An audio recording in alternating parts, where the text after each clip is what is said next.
Alizé Cornet, sa vie de couple mise à rude épreuve pour son petit ami et coach.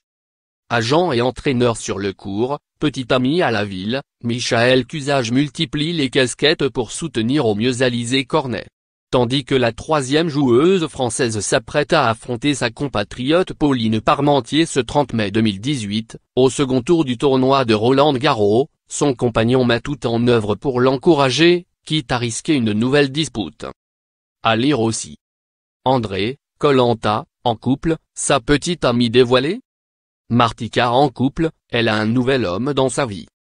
Plus belle la vie, rupture pour un couple du Mistral. Le jeune homme s'est exprimé sur sa relation de couple dans les colonnes du Parisien, ce 30 mai. L'occasion pour l'ancien joueur de tennis de se confier sur le tempérament parfois impétueux de sa compagne avec qui il vit depuis 4 ans. Je suis son copain avant tout, explique-t-il. Après j'enfile un peu les casquettes au gré des besoins. Mais coach, c'est vraiment temporaire. Mais il n'est pas toujours simple de composer entre vie de couple et encadrement sportif, le coaching, ça peut venir empiéter sur l'aspect personnel parce qu'on emporte tout à la maison. Quand on passe une journée à l'entraînement, ça affecte l'humeur générale, témoigne-t-il.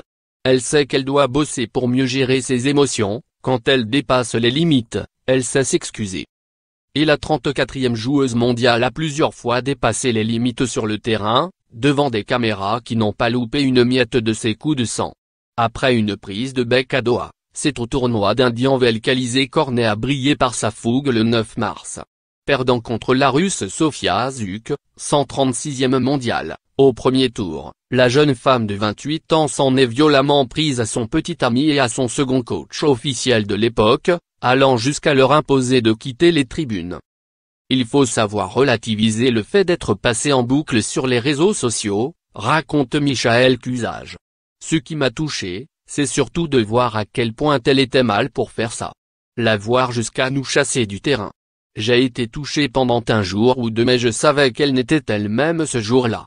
Je ne lui en ai pas voulu. Peu de temps après dans l'équipe, la sportive a mis ce pétage de plomb sur le compte du stress d'une possible suspension à la suite des contrôles antidopage. L'audience qui devait avoir lieu en mars a été reportée de plusieurs semaines.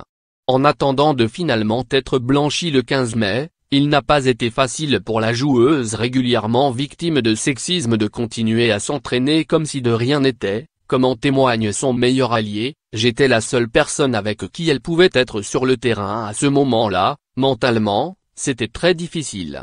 Je défie quiconque d'aller s'entraîner en se disant que ça ne sert peut-être à rien.